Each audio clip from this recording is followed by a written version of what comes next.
Bismillahirrahmanirrahim. Assalamualaikum warahmatullahi wabarakatuh. Syukur alhamdulillah kita bisa berjumpa lagi di channel ini. Shalawat dan salam selalu dan tetap tercurahkan kepada junjungan kita, Nabi besar Muhammad Shallallahu Alaihi Wasallam. Allahumma sholli ala Sayyidina Muhammad wa ala ali Sayyidina Muhammad. Hazrat. Hanma persaya. Harapan dan doa saya, semoga saudaraku semuanya selalu diberikan kesehatan, dilapangkan rezekinya, diampuni dosa-dosanya, dan dipanjangkan umurnya. Amin, ya Rabbal Alamin.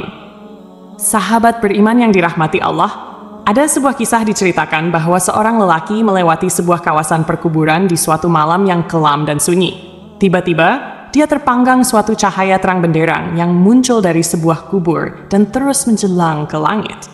Dia tertegun dan kagum melihat kejadian itu. Dia berpikir kemungkinan kubur ini adalah kubur seseorang yang sangat istimewa. Ia seorang waliullah, ulama, atau orang soleh yang istimewa kedudukannya di sisi Allah Subhanahu wa Ta'ala. Kemudian diambilnya sebatang kayu lalu dipacak di atas kuburan yang bercahaya itu. Keesokan harinya, lelaki itu datang lagi ke kawasan perkuburan itu dengan ditemani beberapa orang kampung. Dia ingin menyelidiki dan mengetahui kubur siapakah yang sangat ajaib itu.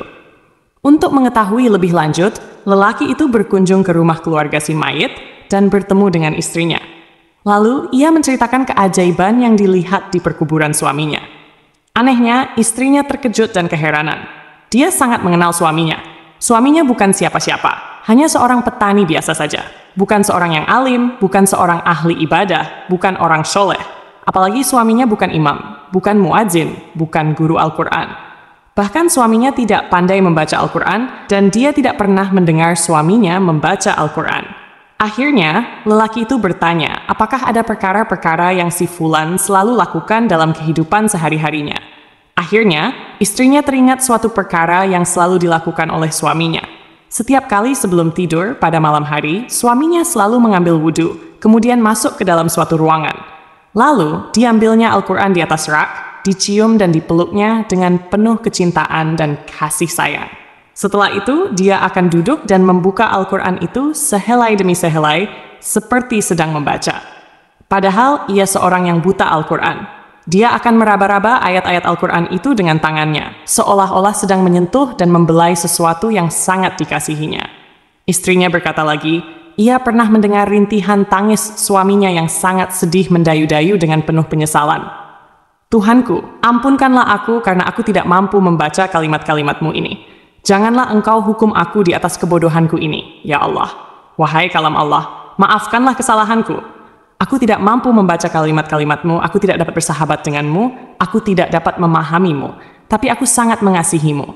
Aku sangat mencintaimu, wahai kalam Allah. Janganlah engkau mendakwa aku, jangan engkau menuduh aku di hadapan Allah di akhirat nanti. Kemudian lelaki itu meminta untuk melihat Al-Quran kesayangan suaminya itu.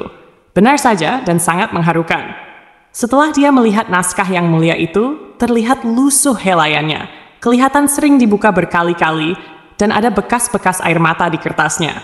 Tanda seseorang sering menangis berurai air mata tatkala membuka lembaran yang maha suci itu.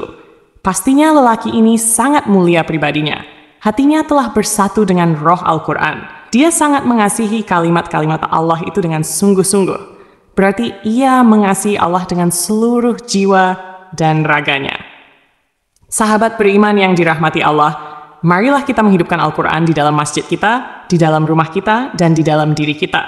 Luangkan waktu kita setiap hari untuk membaca Al-Quran dan pahami isinya. Memuliakan Al-Quran saja sudah mendapat syafaat yang begitu luar biasa. Apalagi kalau kita membacanya, memahaminya, dan mengamalkannya. Subhanallah wallahu alam bishawab. Demikian yang bisa saya bagikan. Semoga bermanfaat untuk kita semua. Amin ya Rabbal Alamin. Assalamualaikum warahmatullahi wabarakatuh.